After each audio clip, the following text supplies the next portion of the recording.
Hello and welcome back. Today we are going to start talking about Prism.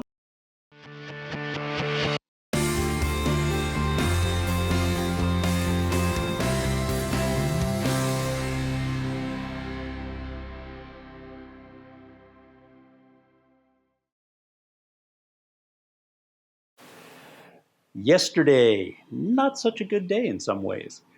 I shot this opening sequence, I think 15 times in about 6 different ways, and I just couldn't get it right. So I set it to the side, shot the whiteboard lesson, came back out here this morning, and I'm going to give it another try, and I think I got it. Instead of talking, I think I'm going to let this sum up this way. You will learn as much about Prism that you need to in order to be good at your job. Why would I say that? In my 20 plus years as an optician, working daily, hands-on, busy practices, busy stores, I saw Prism maybe 100 times. And that is out of thousands and thousands of jobs that I've seen over those years. I don't know where I fall on the scale. You may work at a doctor's office that does Prism 9 out of 10 jobs. I don't know. You may be at a doctor's office or a store that never does it. Wherever you fall along that scale is going to be what you need to get out of this. And I'm going to let it just settle right there. We are going to look at Prism. They are wicked cool things, and we are going to spend some time at the bench just briefly. Then we're going to hop over to our very good whiteboard lesson. Remember, I shot it yesterday, so I already know that. This is a 35 diopter ophthalmic prism. You can buy these online from a company called Burnell. There is their address right there for you. They're not very expensive. If you could, I would get it maybe a 10, a 20, and a 30. If you're struggling with this, it certainly may help you grasp the concepts a little better, and they're just plain kind of fun to play with. Everything that we do from this point forward is going to work on one basic principle, and that is an image when viewed through a prism is shifted towards the apex. Remember that our prism has a base and it has an apex. Here is a black line. No magic here. If I move this prism over my object or my black line, you will see that it shifts in appearance towards the apex of the lens. This 35 diopter prism is quite strong. That's why the effect is pretty dramatic. That's it. That's really about all we needed to cover here on the bench.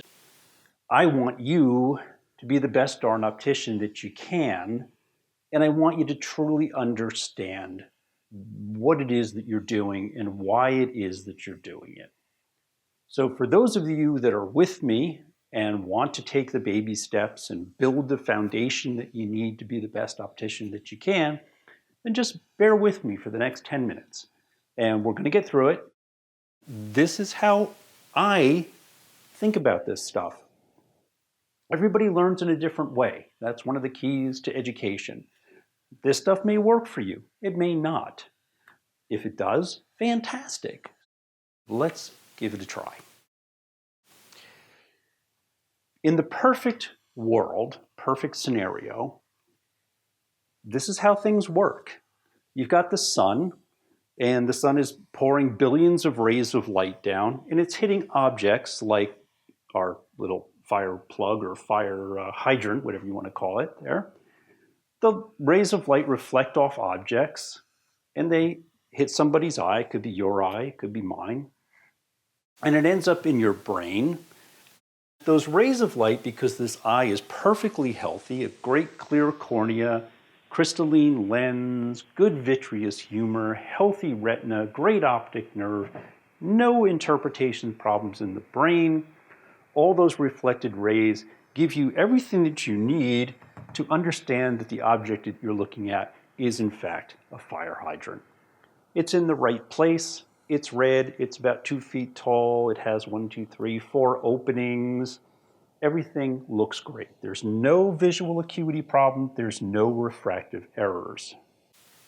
Everything that I'm going to be talking about for the next few minutes is all based on the idea that we've got a healthy eye, healthy brain, everything's working just fine. What happens when I put a prism,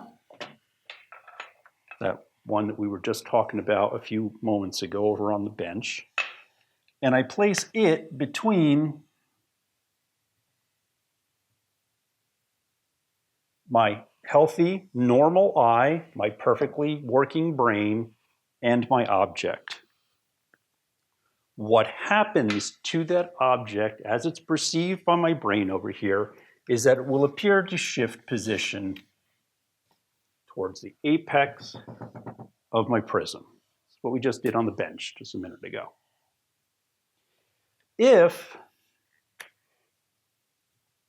I call this a 1-diopter prism, I can predict with pure and perfect mathematical accuracy that my object, my viewing point, is going to shift from where it is to 1.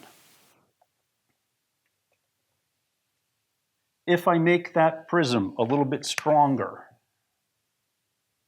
and I say it's a 2, I can predict with pure accuracy, predictability, that my object will now shift that far.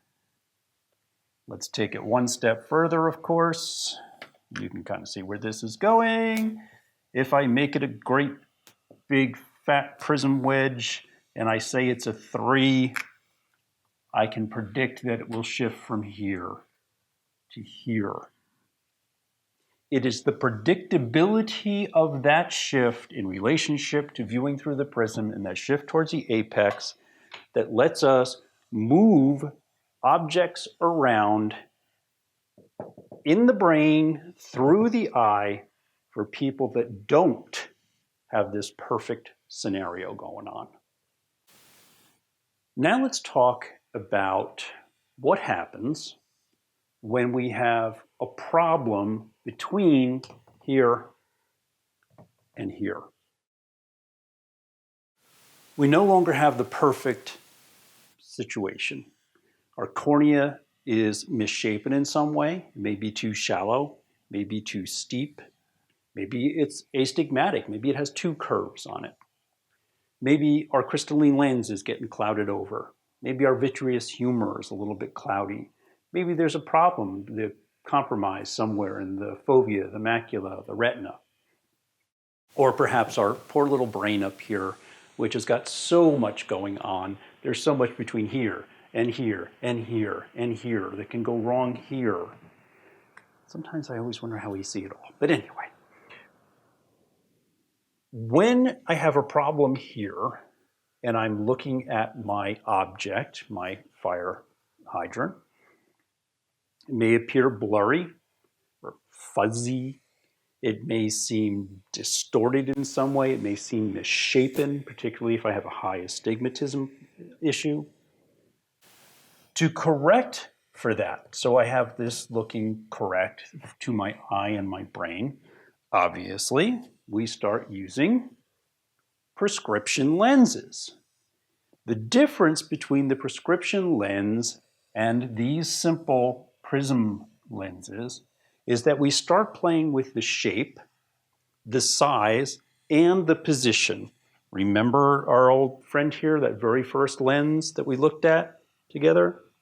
Remember that I can move this around in front of my eye. I can place the power where I need it to be.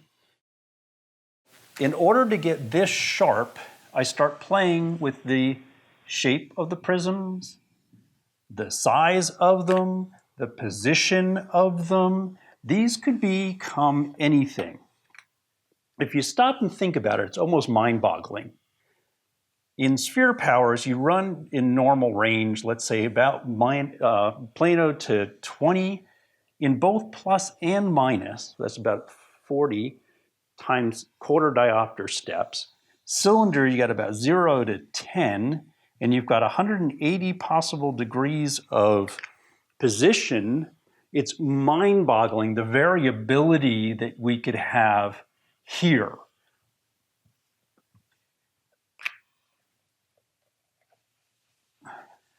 Plus lenses, astigmatic, a little weaker in one part, a little bit stronger in that part. I could rotate the lens around in front of the eye. I can fine-tune this, I can fine-tune that, I can fine-tune position, and I can put it in front of my eye. I can work my eye and my brain in concert, and I can get this to look beautiful, sharp, crisp, clear by using prescription lenses. Now, what happens when it's blurry and it's a little misshapen and, oh man, it's up here, but it should have been down here. Or worse, it's down here and it should have been up here. What happens then? Prism.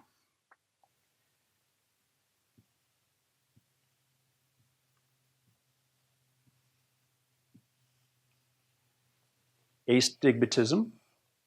I have two different powers on the lens. This one's a little bit weaker than this one. This one's a little bit stronger. I can move my lens around. I can fine tune it. I can get it looking perfect, beautiful, sharp, clear.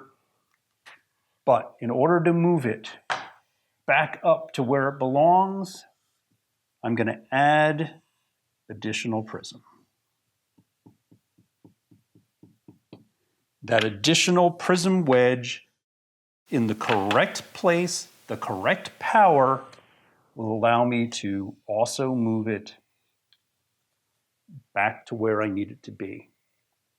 So the combination of these three, if you will, lets me fine-tune this to be in any position that I need it to, so that my eye sees it and my brain sees it in the right place, looking the right way.